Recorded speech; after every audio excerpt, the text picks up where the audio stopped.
This is our signature speaker program for the Center for the Study of Europe. We hold it the first Wednesday of every month. We'd like to invite you next month. Now, I'm not sure if there are flyers out or not, but normally there are flyers on your desk.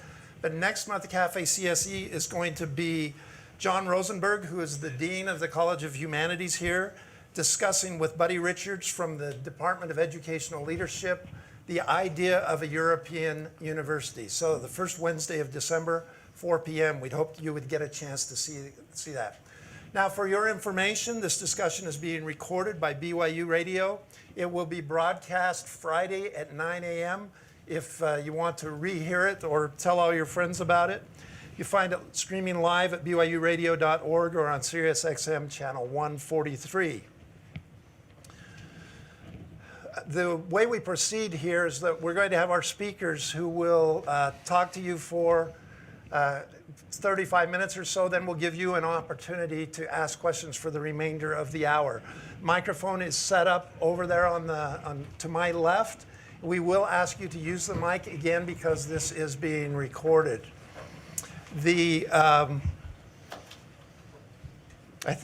We're going, and then we conclude at 5 o'clock. I know some of you have classes and so forth that you need to go to, but if you can stay to the end, we actually will have a little cafe, a little hors d'oeuvres and so forth out in the foyer reception afterwards, where you'll get a chance to talk to the speakers. Now, today, as I said, my name's David Kirkham. I'm from the Political Science Department and law, if that's the context you are thinking of me in and think that the British invasion is some kind of geopolitical phenomenon that you missed, then you might want to give your seat to somebody else, I don't know. But the speakers that are here today are two fascinating individuals. I have to my left, Michael Hicks. He's a composer, performer, scholar, and poet who's been teaching the BYU School of Music for nearly 20 years. 30 years. Really? 85, 95, what do you know? I did the math wrong. It's not in the That's why I'm in political science, nearly 30 years.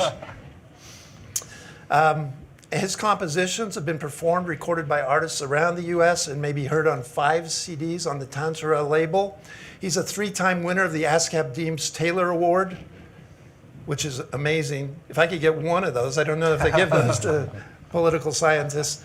And also the author of some significant books, including one that's coming up shortly, which is soon to be issued, biography of the Mormon Tabernacle Choir. And more significantly, for today's purposes, you have a copy of he has written a book. I was going to hold it up and display it. He has written a book called 60s Rock, Garage, Psychedelic, and Other Satisfactions, which he proudly confirms in a spirit of a little revenge that has been sold better in the UK than in the US. That's true. Now, Michael's counterpart here, Robert Colson, a man of intriguing diversity, is an assistant professor of interdisciplinary humanities, teaches courses on African fiction and film, post-colonial studies, European modernist art and literature, and popular culture. His research focuses on modernist and post-colonial fiction. He's currently working on a book project about nationalism and narrative form in the work of Virginia Woolf, James Joyce, Salman Rushdie, and Ngugi wa Thiong'o. He earned his PhD in English at the University of California, Irvine, and has been at BYU since 2012. Not 30 years. Not 30 years. Not 30 years. Pushing 3. Yeah. And the reason I'm here, by the way, is because they needed a moderator who was old enough to actually remember the stuff that's going on, who's still curious enough to want to know more about it, and who was not afraid to wear Beatles boots on stage. So if anyone wants, normally, you know, my pants are hiking up and I'd probably be embarrassed in any other situation, but I'm not today. Bear them proudly. Just a little bit of background here, and then these are the experts, these are the men we want to listen to. The British invasion, as you may know, it's a period in the early 60s, early to mid 1960s, when British culture floods the United States, mostly known for the invasion on the music scene, but not restricted to that. We're doing this Café CSE this year because 2014 marks the 50th anniversary of when the Beatles made their appearance in America. In February of '64, they appear on the Ed Sullivan Show, And this is considered the beginning of that first big wave of the British invasion.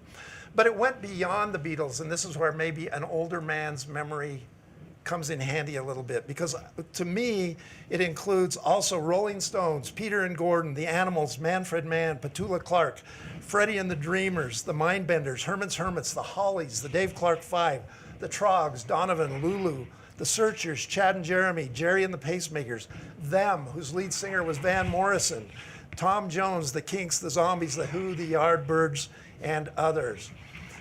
I became aware that it was beyond the Beatles and beyond America. One time when I was in Czechoslovakia, right at the end of the Cold War, it was winding down, and I was with students there, and a man saw us who figured out we were Americans, and he said something in Czech that sounded like American. I nodded my head, didn't speak any Czech, and he spoke 2 words to me. He said, "Herman's Hermits." And I nodded my head, and so he sang me a line of a Herman's Hermits song, and I sang him one back, and he sang me one back, and we did this 8 or 9 times, exchanging Herman's Hermits songs, not speaking each other's languages, and my students just having a real great time laughing at it all. Anyway, 1964, 9 #1 hits by British groups. 6 of those were the Beatles. 1965, 12 #1s. 4 of them were the Beatles. About half of the #1 hits on the Billboard charts in 1965 were by British groups. 66, 7, only 2 by the Beatles. In May 1964, 9 out of the top 10 were Beatles songs, except for #2, Gary Lewis and the Playboys, Count Me In. You got them too? All right. He's got all of them. With that, I've said more than enough. So here's where I want to start off, and I don't care who begins here.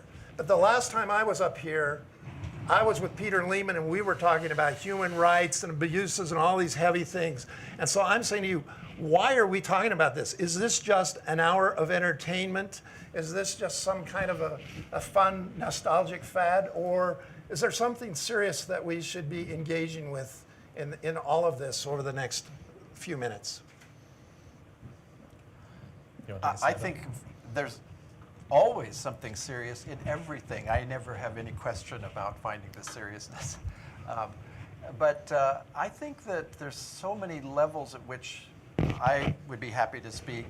First of all, I would not underestimate the power of nostalgia, although the phrase is nostalgia is not what it used to be. But it is, Proust has this essay in defense of bad music. And he points out that a lot of the music that is minimized by the elite is actually quite powerful and essential to a history of human sentiment, and actually the power of love, and in the case of some of this music, of aggression. You can't extract this music from that category, and so that's very important. But I go back to the Stanislavski questions, which later became the Mormon Golden questions. Who am I? Why am I here? Where did I come from? Where am I going?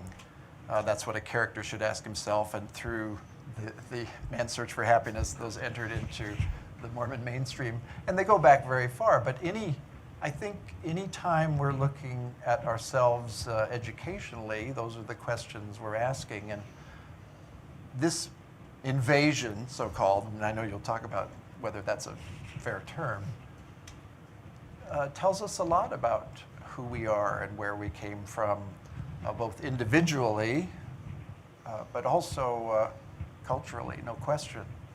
So, I mean, I just wouldn't minimize it, and I don't want to equate it to some of the headier topics with which you might have dealt here otherwise, and I don't even know how European it is, but that's another That is the discussion. next question, probably. Well, But go ahead, Rob. I almost want to answer that question by questioning the nature of the question Yeah. itself. I mean, The first one of these this semester was about the Ukraine crisis. The next one is about the idea of a European university. There have been other ones about human rights, and I don't think the question ever arises in any of those contexts. Well, should we really be talking about human rights, or does it really matter what's going on in the Ukraine? Right? Those questions would be absurd. But there's a kind of lingering sense that there is a distinction between high and low culture, or elite culture and mass culture, however you want to frame it, right? That pervades, right, the late 19th century, the 20th century, and supposedly collapses with postmodernism, right? Yet in terms of people's actual attitudes, I don't know that that's always the case. But I think it's important to take seriously the things that people care about, the things that they love, they consume, they produce. In many ways, this tells us a lot more about people's lives and about history than anything else we could look at.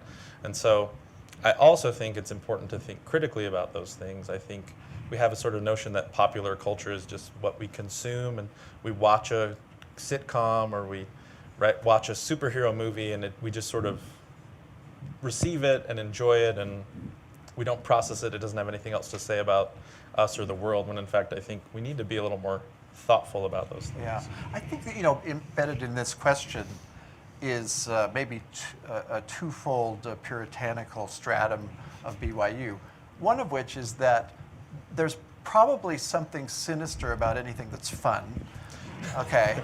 And this is fun stuff, and it's like, oh, I don't know, maybe, we were talking about this in aesthetics today.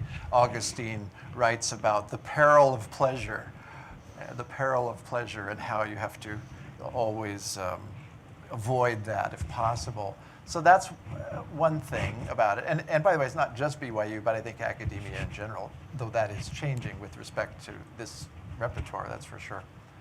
Another thing is just that there's something probably, what would be the right word, demonic, maybe, about this music and about rock music generally, that there's something perverse or at least pollutant about it. And I think that's the point where you have to bring in Joseph Smith's famous statement in Liberty Jail letter. He says, "Thy mind, O man, if thou wilt lead a soul unto salvation, must stretch as high as the utmost heavens and search into and contemplate the darkest abyss." I don't think this is the darkest abyss by any means, but if one needs to have recourse to some rationale for investigating the seemingly low grade, that would be one place to start. So I don't think that anything should be considered unserious or unworthy of investigation, especially not because it's fun. And it's well known and popular. You've almost made it so serious now that it's not going to be as fun. So I got to be careful about how we're going to go here.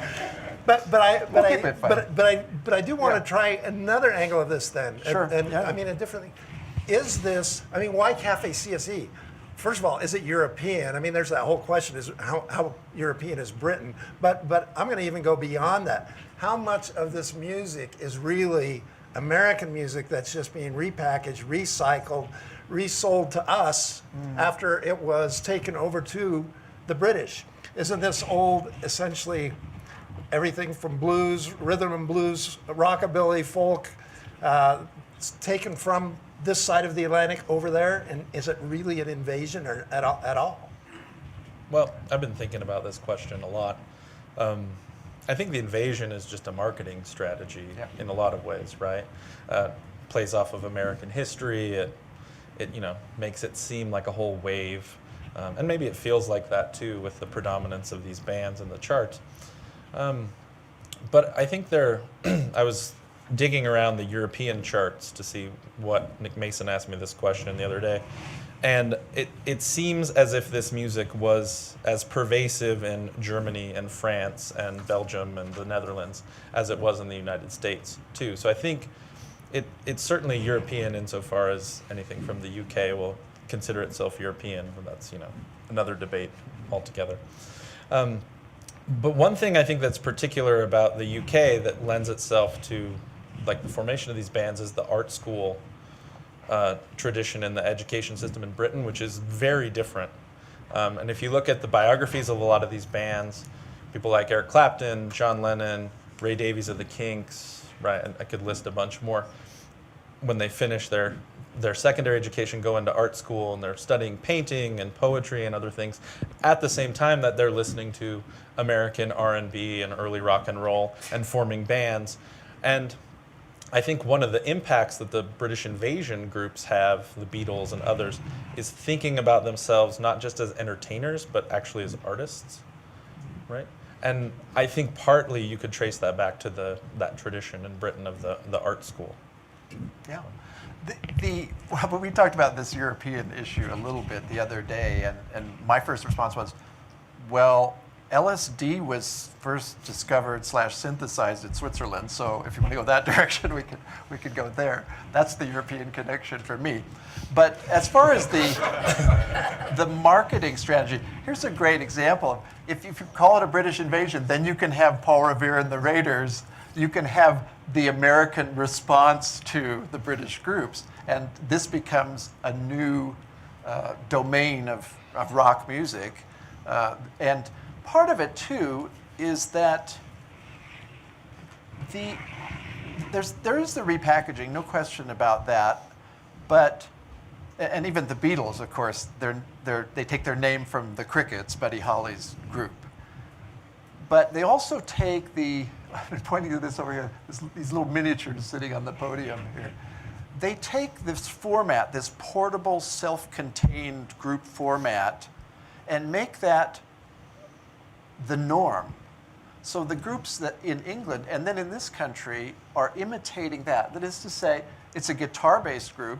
Most of the time, that's what you'll see. Occasionally, an organ-based group or a keyboard-based group. But this 2 guitars, drums, bass, that's it. Portable unit, very small, and you're writing your own material. So it was indeed the Beatles, like Buddy Holly, again, recycling the concept at least, but they become the new exemplars of writing a lot of really good original material, which others, the Rolling Stones, etc., finally coming back to the United States. So the United States is sort of invaded by this Buddy Hollyism of the past in really beautiful ways. Now, we talked about this too with the distinctive sounds that rivalry will produce. So you have groups that are all trying to make their own name through their own sound, and they're making records that have unusual sounds, the openings of recordings, for example, that are just striking. In many cases, the opening of Donovan's Sunshine Superman is like nothing else. The opening of Spencer Davis Group, Give Me Some Lovin', like, I mean, you would hear them and it was immediately arresting. And so that pursuit of distinctiveness through competition, that is something that we get from the British invasion, so-called, as well. So not just the music, but the concept behind the making of it. But let's stick with the music for just a minute, because Sure. When you talk about those distinctive openings, I mean, immediately a number come to my mind as well, and I think that's all very, very true. At the same time, I want to say, is there really something special, something different about the music? How is this different than what Neil Sedaka was doing at the same time, or Bobby V and Bobby Darin and these people? Was it how much of this really was marketing? Beatles with long hair and a national audience of 70 million people watching the Beatles, and how much of it was there was something about the music, or was it the quaint little British accents that you hear in Mrs. Brown, You've Got a Lovely Daughter, or... You want to tackle? You're the music well, professor. Well, let me so say, you know. I mean, I can say way too much about this, trust me. But one thing, if you just want to take one thing that we get via Britain that isn't repackaging, is India. Sitar music and other Indian traits that we get blatantly through even the Rolling Stones in some cases, but certainly through the Yardbirds. Yeah, Heart Full of Soul. Heart Full of Soul. and Still I'm Sad comes in there too, and Over, Under, Sideways, Down, which you were referring to. And What Paint is of Black, that, you and know? Norwegian Wood. And Norwegian Wood. I mean, so we are getting stuff that's new to us. We could have had access to it, but the fact that they're bringing that in as well, that's a special trait that we then go with ourselves. Again, the envision thing is misleading. Great marketing tool, but this is always about this transatlantic oscillation, you might say, just back and forth. So the Beatles come here, they pick up ideas, they go over there. Muddy Waters, B.B. King, they go to London, and they pick up things there, and they come back, sometimes with sidemen from Great Britain. Somehow, Jimi Hendrix ends up over there. Or, for example, you have Peter and Gordon. I know you're a fan of Peter and Gordon, and that stratum of the British invasion. Yeah, sure. You know, you've got Peter Asher, who's the brother of Jane Asher, Paul McCartney's girlfriend. Peter Asher becomes a producer for Apple, the Beatles label, and his first great discovery is James Taylor. And if James Taylor isn't an American phenomenon, almost quintessentially American, but we had to somehow get him via Great Britain, oddly enough. So he's not being repackaged. It's just that was the place to go to get the kind of support you needed. I guess it was. Paul Simon similarly too. It strikes me as we're having this discussion. How are we getting away with? How are you getting away with not making this all about the Beatles? well, This was even, some people were promoting this thing today as, come hear about the Beatles. well, my TA Emily, who's a huge Beatles fan, was disappointed when I told her we decided to try and make it not about the Beatles. But see, the very fact that you said you have to try, you have Well, to you do. try to make it not about the Beatles, otherwise the natural thing is Because they become sort of the poster children, at least in the American sense, right? They're the first ones on the Ed Sullivan Show. They have all the #1 hits, and they become sort of a thing. So you have cake toppers, right, of the Beatles, and they become a whole kind of industry Peter unto and themselves. Right, yeah. Well, maybe somebody somewhere has a Peter and Gordon cake topper, but they probably made it themselves, right?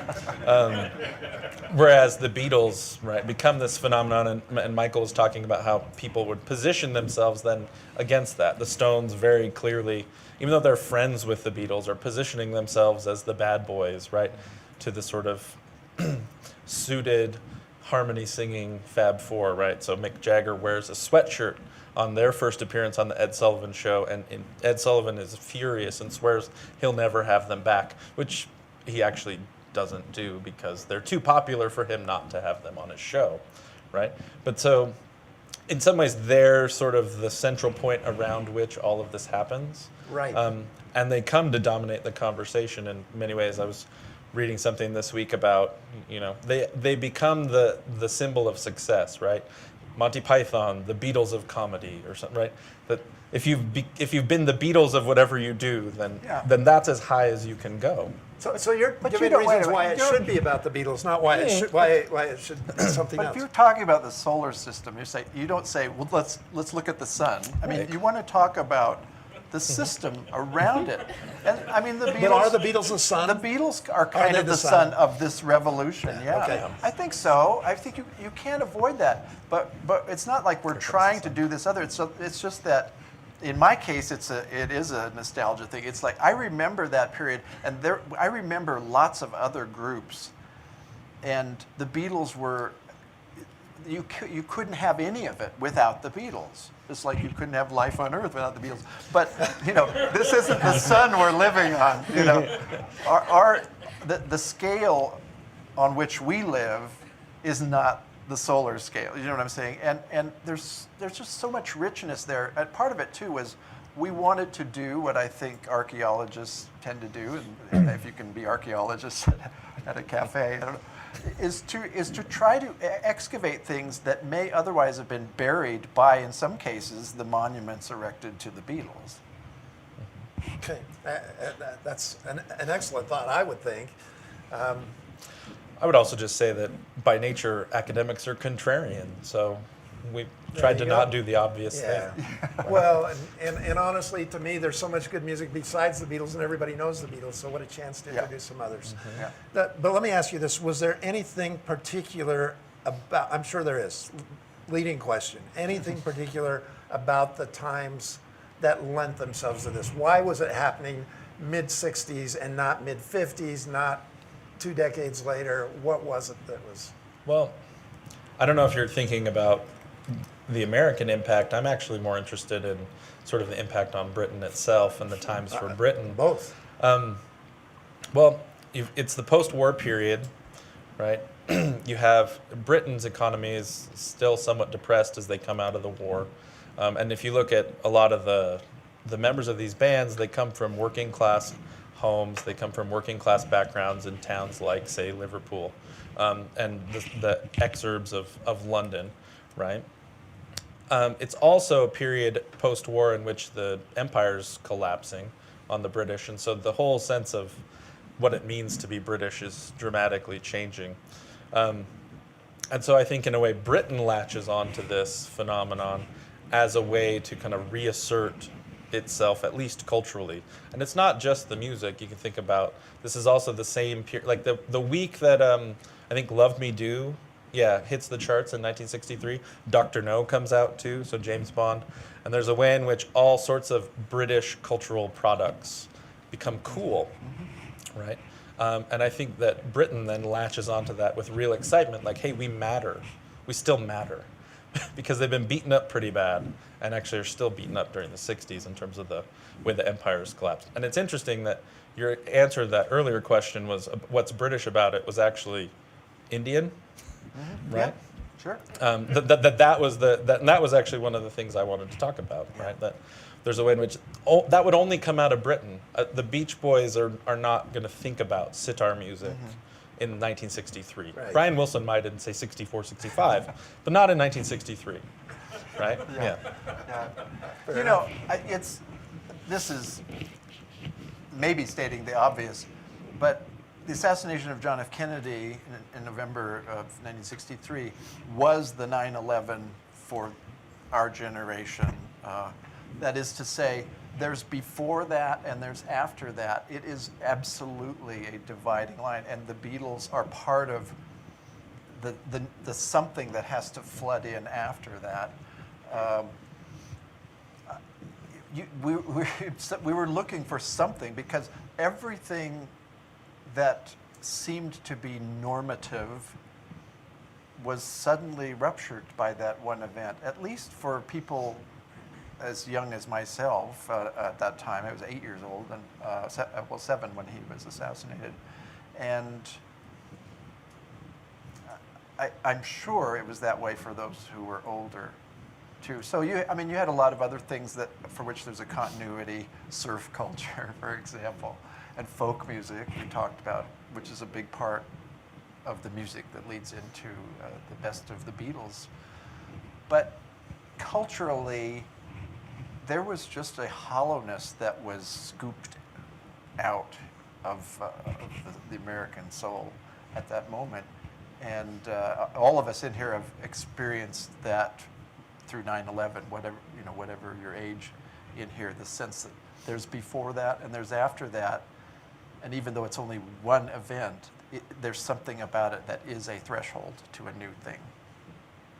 I don't want to get bogged down in this, but how much of it is the fact that in America we had money? We had teenagers with money, teenagers with leisure. We had a market, and then again, it kind of goes back to the thing picks up as a fad. It gets carried on. And, Well, yeah, but we had that before. Yeah. We had that. Yeah. Certainly coming up to that. Anyway. Yeah. Okay. That's fair enough. Well, we talk about it in terms of music. Any comments on how much this was beyond just a musical phenomenon? Film, fashion. Why was Britain cool? What else was going on? I mean, I'm thinking Lawrence of Arabia and so much of the film that was coming out in the early '60s was coming from Britain, even a little bit before the music was. Did that set the stage, or?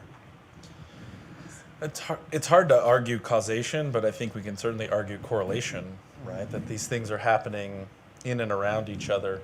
You certainly see the impact of this in fashion, both in Europe and in the United States, and hairstyles. And think about the early sort of press interviews, the press conferences with the bands, right? Everybody wants to ask them about their haircuts, right? George Harrison jokes that his is called Arthur, right? At one point. And they satirize this too in A Hard Day's Night when he stumbles into the advertising office, and the Stones talk about it in Satisfaction about advertising culture. And so there's already kind of self-awareness about how this is more than just music. It's part of a kind of consumer culture.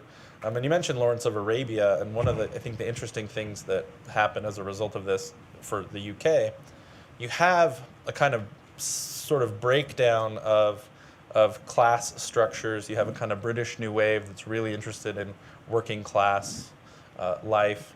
And you start to see, and more importantly hear, kind of different voices. So the Beatles, Liverpudlian accents. Michael Caine, whose career kicks off here, right, with his Cockney accent. Sean Connery, who's a Scot, and can't for his life have any other accent than his own, right? Whereas Peter O'Toole, who's an Irishman, actually, manages to sound very posh all the way through. But you start to see that these become sort of the icons of the period, and it's a sort of shift away from a very sort of London-centric, BBC-dominated version of British culture. Yeah. You were asking about Europe before, and to me, the James Bond movies, which are part of this invasion, they were in Europe. They took you into Europe, whether it was the Soviet Union on one hand, or just all different European places, and so even as very young people, we were seeing those. Yes, I saw all of those Bond films multiple times as a child, and felt like I sort of knew. I had a feel for these places, and some of it was in the music of the soundtracks. You're getting actually the music of these areas, Italian music and so on. But I always get into these discussions, I have to go back to hair. And I'm holding up this picture of me at age 13, 1969, okay? If 5 years earlier, anyone had suggested I would have hair like a girl, like this, or anyone that I knew would, it just would have been crazy. It would have been unimaginable. And it was, in fact, the British invasion groups who were sometimes seemingly in a competition to see, oh, okay, I can grow it longer, and then the American groups longer still, and so on, until eventually you're talking about John Cipollino, say, in Quicksilver Messenger Service, down to the waist. That was, the idea of taking hair, well, you don't really do anything, you just sort of let it grow. You don't cut it, and that becomes a sort of radical act or a statement of one's generation. That was a huge part of the British invasion. You remember there were Beatles wigs. There were little magnetic particle things, in the plastic with the wand, and you'd be putting the hair on the Beatles' bald heads and things. It was so much attention to hair. Yeah. I know we've gotten over attention to hair today, nowadays. He Maybe said, not here. sardonically. I'm saying in our culture, commercials about hair products. I know you had them beforehand, but there's something about just letting it grow. You even have a musical about it called Hair. Yes, thank you. Grow it, long as I can grow it. There's something about that came through this British invasion. It's a very strange thing. And of course, there'd been long hair before, but it came sort of, when the Beatles had long hair, supposedly, when they first came out. You look at that so-called long hair in these nicely groomed pictures from 1964. Could wear it at BYU. Just about, yeah. And you know what I'm saying? I look at it now. I remember at that time walking down the street, I'm in junior high, and seeing my shadow, and seeing my ears in my shadow, and going behind my ears and trying to push the hair up so that you couldn't see my ears sticking out from my head, because that was the new norm. You've got to have hair, and I wasn't allowed to grow it at that early time. Then my parents split up, and then I got to grow it. No, but that's when I got to this. Then I got to this one. But do you know what I'm saying? It was like we were trying to get some kind of hair going there. We had a group play. They were lip syncing, I should say, in grammar school. They were supposedly the Beatles. They were actually lip syncing to a Dave Clark 5 song. And they all had the Beatles wigs on. Yeah. Because that was something you'd go buy. It wasn't just a Halloween thing. It was actually to the fans used to wear Beatles wigs to the concerts, and John Lennon made the comment one time, "We're not like our fans. We don't wear wigs." and I remember a clip of George Harrison as well. Interviewer says, "When are you going to cut your hair?" He said, "I cut it yesterday." You know. Yeah, So but the question for me is, does that become part of this transformation or transference of culture? Is this something that is threatening? When it is threatening, I remember it being threatening. But the question is, why is that threatening? And I think you've sort of said it here, but I don't know. Would you add anything to this? Because again, is it European? Is it British? Or is it just hair? Well, as the member of the panel who doesn't remember any of this because he wasn't alive, which I wish I were, I think it's threatening in part because this kind of marks a place where youth culture becomes a sort of dominant popular culture, right? In so many ways. I mean, today it's unthinkable, right, to imagine that everyone would try and capture an older adult demographic with their film or something like that, right? Everybody wants the teenagers, the 18-year-olds, the 20-year-olds to buy their products. That's the coveted demographic. But it's also happening, at least in the U.S., in the context of the Civil Rights Movement, the context of the Vietnam War. And so the Kennedy assassination is that point. Yeah. But there are other things going on, and there's a real profound sense that things are changing, that there's a break, and you have this real generational gap. And so I think it is profoundly threatening to some people. And this is why you have huge arguments about how long your hair is or something like that. Does this change over time? I mean, I think it's safe to say this all didn't happen at once. Some would say there was more than one wave of the British invasion, and others would say, well, maybe just bleed it all into one thing.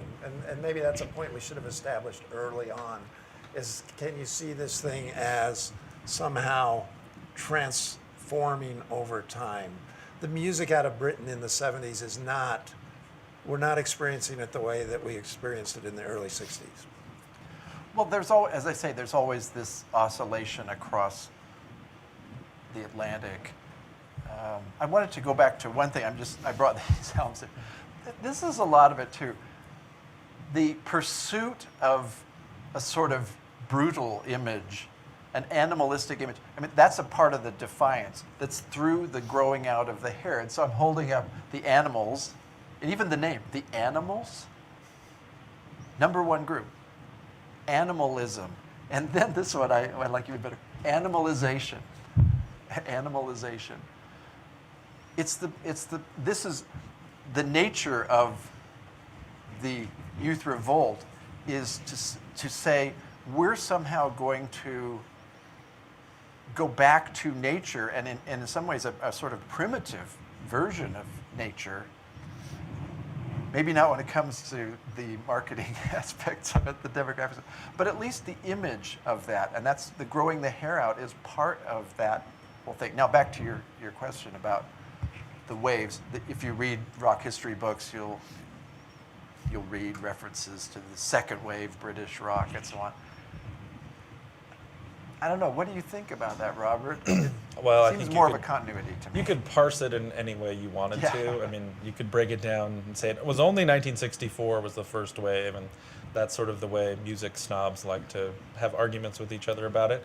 There does seem to be, by say 1967, 68, there does seem to be something a little different happening. And so when you get a band like Led Zeppelin, for instance. You have Sgt. Peppers Lonely Hearts Club Band in June of 67. That's a big thing, although that's, again, a sort of spin-off of Pet Sounds in some ways. I mean, again, it was a rivalry thing. Literally, when McCartney heard Pet Sounds, the great masterpiece of the Beach Boys, masterminded by Brian Wilson, he said, "What are we going to do now?" I love that statement. What are we going to do now? And they come back with Sgt. Peppers, and then everyone else says, "What are we going to do now?" And so there is a sort of upping of the ante, but I'd probably take it back to Brian Wilson, who's getting it from Phil Spector, and so on. It's very complicated. Musically, it changes, but it was always doing this. You know, it wasn't like, here's the year. I do think that Monterey Pop Festival, which was right the same month, wasn't it? Or close to, right in 67. There, yeah. Was it June of 67? That was a big threshold, too, to say, we're going to have a festival of pop music, and it was essentially rock music, some soul music, so on, and it had British Redding groups. was there too, so. British groups, soul groups, all mixed together, and the sort of climax was Ravi Shankar, of all things, there at that. So, well, it evolves throughout, but you get little pieces along the way. We mentioned Heart Full of Soul, the Yardbirds. These little things that come out that's like, wow, what is that? And they accumulate in an interesting way. I want to ask one last question and then let the audience ask you any questions. Maybe it's sort of bringing it back to where we began. Does this have anything to say to an LDS audience, to a BYU audience? Is there do you have No.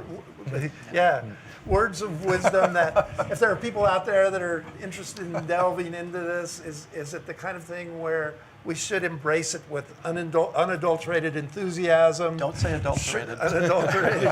Unadulterated, I said. Unadulterated. Or is it the kind of thing that we should be a little bit méfiant about? We had to use a good European word in there. That we should be mistrustful, careful about how far we want to go with this. Where do you want to leave this? I'm not for unadulterated enthusiasm very often, but I am for curiosity.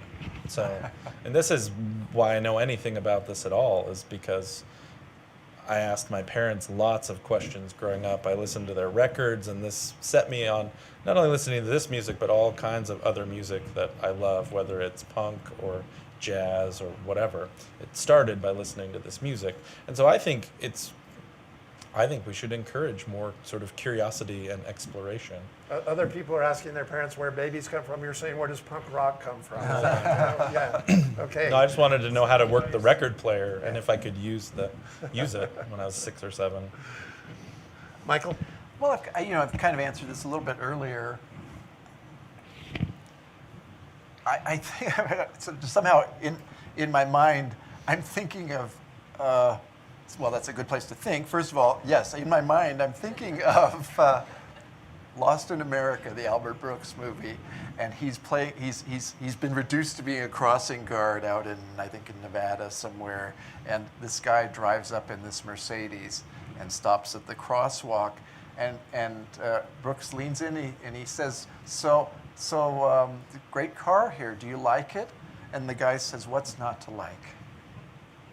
And I guess, all academic pursuits peeled away. It's like, what's not to like about this music? What is there not to investigate and to find sort of soulful thrills in this music? Now, there may be things that initially seem repellent, but I think of, for example, Sympathy for the Devil, which was used, still probably used, as an example of music that promotes Satan worship. I'm quoting from For the Strength of Youth there, music that promotes promotes Satan worship. Okay, Satan worship. It doesn't. It's completely the opposite. It's an expose of the devil.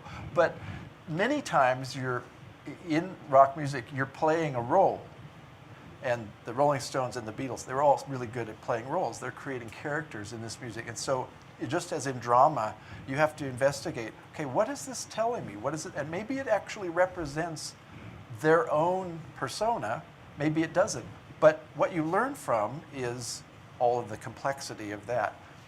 And it comes through what I think is often quite beautiful, certainly attractive and enticing sound. If you're going to downplay aestheticism in general in pursuit of asceticism, then I guess you should avoid it. But I don't think so. And I think Joseph Smith, again, was someone, I quoted him earlier today, one of my favorite Joseph Smith quotes. Many things that are called sin are not sin. You know that statement? And to me, and there are many things that are called sin that are sin. Of course, I understand Yes. that. But, he was reacting to a veneer of society in his time that was putting theater and dancing and wrestling and joking around, etc., into this realm of the prohibited, the taboo. And sometimes, like all the time, there's some of that happening in LDS culture, which would include, of course, BYU. So I think we're growing out of it insofar as we've had it. But I have no question that it is a worthy pursuit. I think, and just one other thing, I think we're far too concerned sometimes with having everything reaffirm what we believe and what we know and how we feel, and we're a little too afraid to deal with things that are more challenging and maybe that are unpleasant. That other Joseph Smith quote about heaven and hell, right? Yeah. Which may actually, in the end, ironically reaffirm what we believe. I think it absolutely does, but in a more profound way. Yeah. Oh, okay, let's give the chance now to people in the audience. The watchword of the day was don't trust anyone under 30, so let's start with the people, over 30, so let's start with people under 30. Well, go ahead. Go ahead, but I'm just barely over 30. okay, fair enough. Me too. Let's see. Is this on? Okay, it is. Yeah. James Krause. I teach in Spanish and Portuguese. I think this question is probably directed more towards Michael because, Rob, I can just go out to lunch with you and we can talk about it. So, you briefly touched on the cultural implications of Sgt. Peppers in June of 1967. And, certainly we can see some of the Beatles' innovation, even starting in Help and going through Rubber Soul and Revolver. And I guess I should put my biases out here. Rubber Soul is my favorite Beatles album. I was raised in a home where the Beatles were referred to, and this might be blasphemous, as the other brethren. I kid you not. You are younger. Yeah, and I do consider George Martin to be the fifth Beatle. Sure. So, and with that, I'm wondering if you could comment on the, I think it's kind of a given. We all sort of accept the compositional innovation that the Beatles attained, especially with their limitations of studio recording. But how great were they compared to other composers / musicians at the time? Are there other,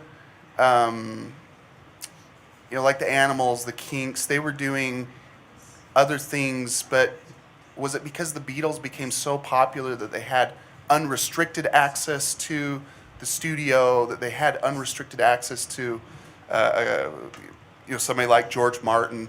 Are there other musicians that we should sort of recover and canonize and say, they were just as good as songwriters? Or Lennon, McCartney, and George Harrison, were they really as great as we say they are?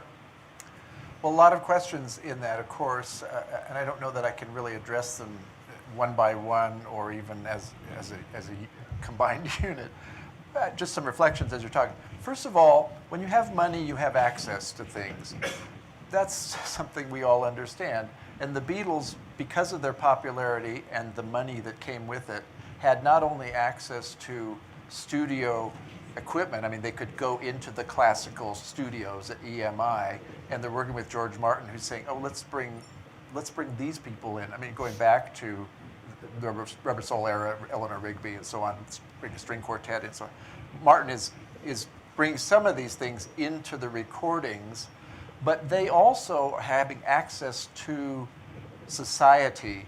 So I mentioned Jane Asher, for example. Paul McCartney's listening to her parents' record collection, and it's got Luciano Berio music there in Stockhausen, and he's realizing, wow, there are all kinds of things going on in the so-called classical world, or what we would call maybe an avant-garde world, and he's listening to them, and that comes into, for example, he refers himself to Barrio being an influence in the sound mass composition that you get at the end of Day in the Life, at the end of Sgt. Pepper. So they're drawing on things that they're being given access to because they've got their MBEs and so on.